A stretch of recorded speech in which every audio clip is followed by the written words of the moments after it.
In our last episode, we spent quite a bit of time going over the color theories and why Monet's paintings look so good. There are several reasons that we must do today's program. First, to discuss the Impressionist color practice with any sense of completeness, we need to cover reflected light. In addition, I want to use a real example to emphasize the power of that color practice, partly because of its importance to many future modern art developments. If it took 2 episodes for us to cover Monet's landscapes, we definitely need 1 episode to cover the Impressionist figure and still life paintings. Pierre-Auguste Renoir, or Renoir, 3 months younger than Monet, is the automatic choice. To quote one authority, Suzanne once said, "I scorn all living painters except Monet and Renoir." The difference between Monet and Renoir is probably that Renoir was compelled to restudy the drawings of the Renaissance, so he could put Renaissance forms under the Impressionist light. What an illuminating idea. We'll get to the outcome later. There are also other reasons for us to cover Renoir. Impressed by Millet as much as Tolstoy, I don't want people to think that the city life is in any way inferior to that of peasants. In fact, the opposite may be true. In the 19th century, as well as today, for a professional looking for a better life outside of his hometown, he would almost undoubtedly move to a bigger city. If you have any doubt in that, just visit South Korea, where almost every ambitious soul moves to Seoul, which is within the artillery range of the North Korea, that consistently declares that it would bury the South. The hotels in Seoul provide certain devices that you would not expect anywhere else. Talk about the irresistible attractiveness of the big city. Renoir's parents went to Paris, which is 400 kilometers or 250 miles away, not yet under the Prussian artillery fire. Besides those reasons, in episode 8, we showed Millet's nude and mentioned that Millet switched from sensuality to peasant power. Certainly, Millet preferred the raw power of peasants over the big city bourgeois sentimentalities, such as those shown through his nude.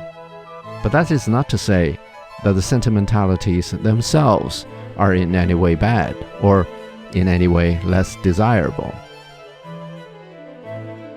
Renoir was a city animal to show us the true colors of the bourgeois sentimentalities, which the peasants lacked, namely la joie de vivre, or the joy of life. Back to the beginning of our story. Renoir was born to a tailor's family in Limoges, which was a provincial town known for its porcelain manufacturing, among other things. In fact, the Limoges porcelain was quite beautiful. Seeking a better life, the family moved to Paris, where Renoir was 3 years old. Via singing lessons, porcelain factory apprenticeship, frequent visits to Louvre, more or less in search of a refuge, and École des Beaux-Arts, School of the Fine Art, at the recommendation of the porcelain factory owner, Renoir started to study art under Charles Gleyre in 1862. As the fate goes, Claude Monet was also studying there. Renoir and Monet, with Frédéric Bazille and Alfred Sisley, who were also Gleyre students, formed a pack. I think it is fair to say that this pack experimented en plein air and invented the basic techniques, such as the broken strokes of prime colors and reflective light, and give us what is known today as Impressionism. One of the discoveries of this group is that en plein air, the shadows are not necessarily darker. This is easy to understand. As the light source, such as the sun, shines on an object that we are painting, it also shines on all neighboring objects, which reflect the light in their own color into our eyes, so we see the objects in their colors, as well as onto that object we're painting. In fact, the reflecting light from the neighboring objects could very well be the strongest. If that neighboring object is yellow, for example, the yellow reflective light could make our object yellow. Traditional artists had largely ignored that fact. After fixing the position of the source of light, such as the sun, they painted everywhere that the source light did not reach, browner or even black. That practice, or approximation, might work indoors, but en plein air, as these Impressionist painters realized, things could be quite different. For instance, en plein air, if the main object, say a face, is under shade, the light on the face is purely the sum of all ambient reflective light. Therefore, it is quite possible for the lower half of the face to be brighter than the upper half, facing the sun. Fascinating effect could be reached by exaggerating this somewhat counterintuitive lighting. The Impressionist approximation, so to speak, is to put light everywhere, as we see here. Also, brighter light moves colors closer to hue, or makes colors purer.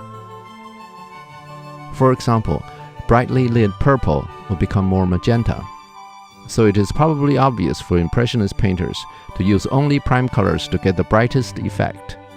If it turns out to be too bright, they could always mix the paint up a little, or use smaller and more rapid brush strokes.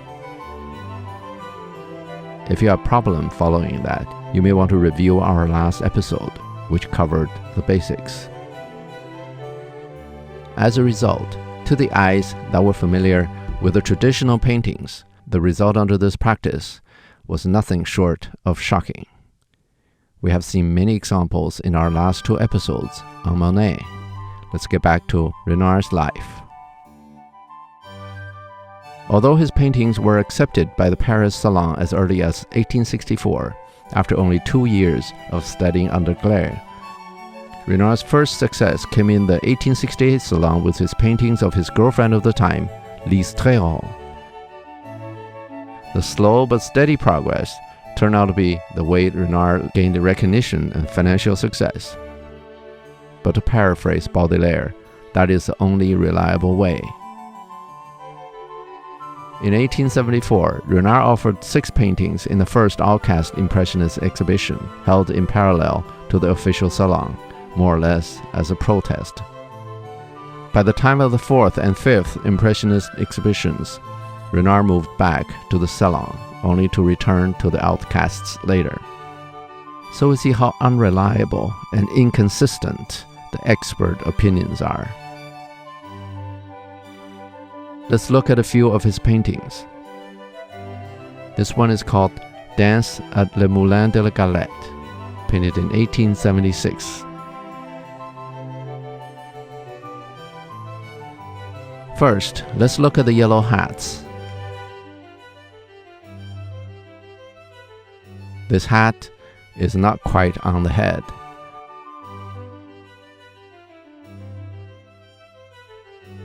We see that the way he used color is typical Impressionist.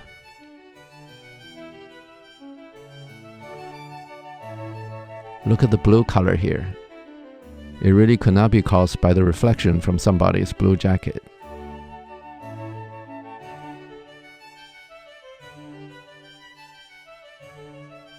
I don't know if yellow hats were in fashion in those days in Paris, but there is definitely an aesthetic reason to use these yellow hats to brighten up the background.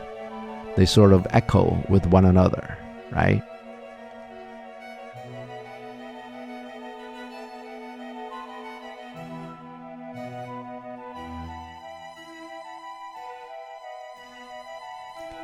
Look at this face, from the bright yellow color around the mouth to the reddish color and then brown forehead. Unlike traditional paintings, the light progressively darkens upward. You may say that this is sun shining directly through the tree gaps onto her mouth. But we will see in later examples when direct lighting was definitely not the case. Whether by reflective or direct light, we see the expressive effect of this strategically laid color pattern. These two faces received similar lighting, echoing each other, just like those yellow hats. The uniform distribution of light spots on this guy's back is interesting. Finally, I really like these pants. Swanky and suave. Also, it didn't appear to have taken him long to paint it.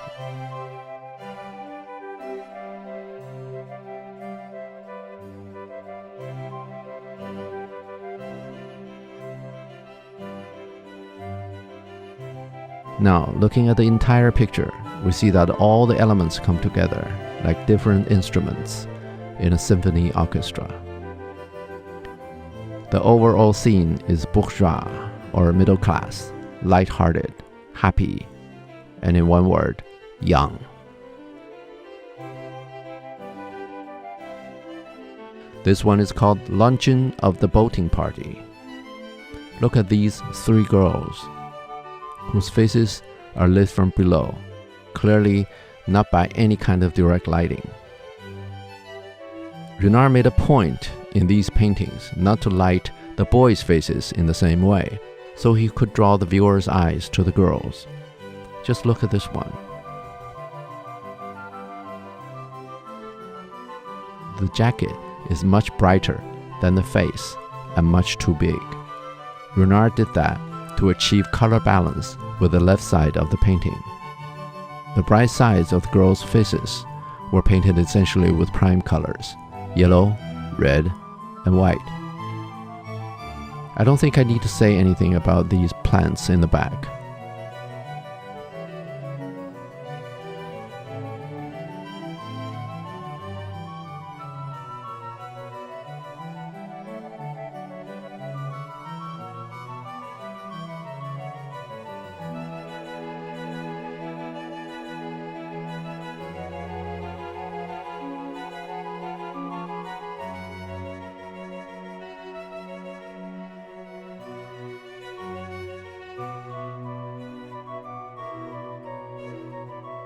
Look at this glass and those few white dots that really made it shiny.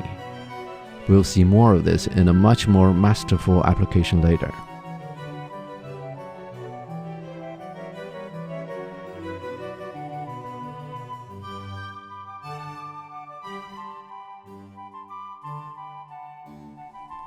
For now, let's focus for a minute on the still life in this painting. How did he make everything so shiny?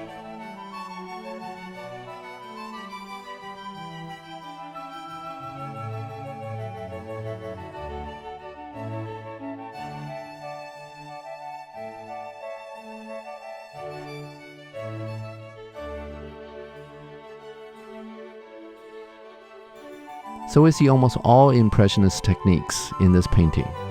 Wonderful, right? Back to reality. One thing we know is that these are not the kind of people who could afford to pay Renoir a lot of money for his paintings. In fact, Renoir's happiest paintings were done when he was still struggling financially. He painted this Madame Charpentier and her children in 1878. It was said that Charpentier used her influence to put this painting in a significant place at the Salon of 1879. Whether that story is true, this painting put Renoir right in the middle of the mainstream salon business. It depicted a mother and her two daughters, all content and happy, living lavishly with their dog.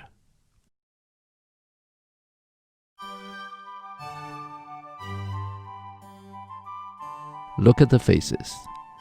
The simplicity of colors and lighting from below injected warmth into the painting and this family. As we mentioned in episode 7, Turner cornered the market by using revolutionary skills subtly. So subtle, you almost cannot see it. Renoir was using the same trick here.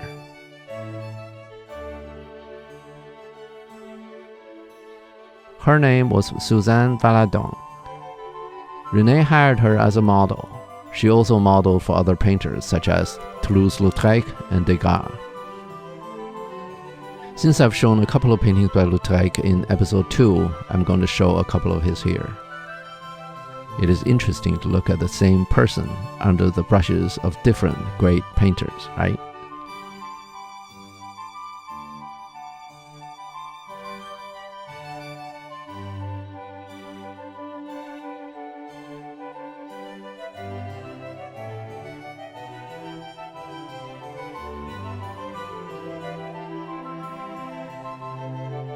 We've all heard of stories of actors who paid attention, later became directors. Valadon was one of those stories, who paid attention and became a successful painter in her own right. This is her self-portrait. Different again, right?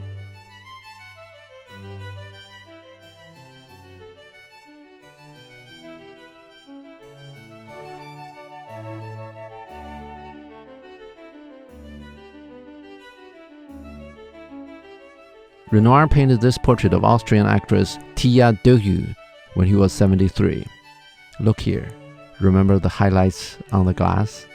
Just look at what those few flecks do to the entire painting and how it offsets this otherwise classical pose. So subtle, yet so brilliant. Renoir painted this one in a wheelchair with the brush strapped to his athletic hand. He died 5 years later, in 1919. Before he died, he lived very close to Matisse. These two had an interesting relationship. We probably should talk about it sometime. Look at these young faces. Do they remind us of those sweet moments in our lives when we were young, naive, and maybe foolish? Only a sweet, childlike soul could do that, don't you think?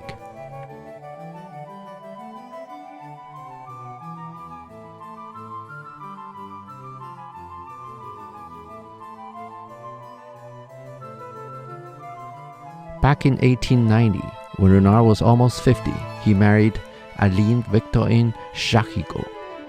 The couple had a child, Pierre, 5 years earlier. They went on to have 2 more sons. All 3 turned out to be artists in their own right.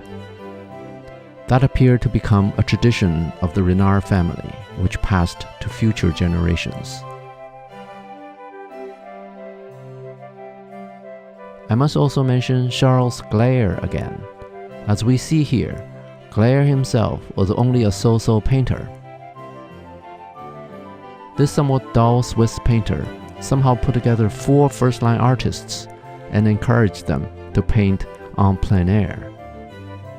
The result is what we call today Impressionism, which warms up the entire world to infinity. Today, under the banner of educating by encouragement, the contemporary educational system trains our children to avoid the recognition of their problems, a process that may appear painful at first, but infinitely sweet after one truly sees his own problems. With that background, let's dedicate this episode to those teachers and parents who give rise to the venturous and heroic youngsters who are not afraid of the reality. The pain passes, the beauty remains. We should really remember Renoir's advice. I'll see you next time.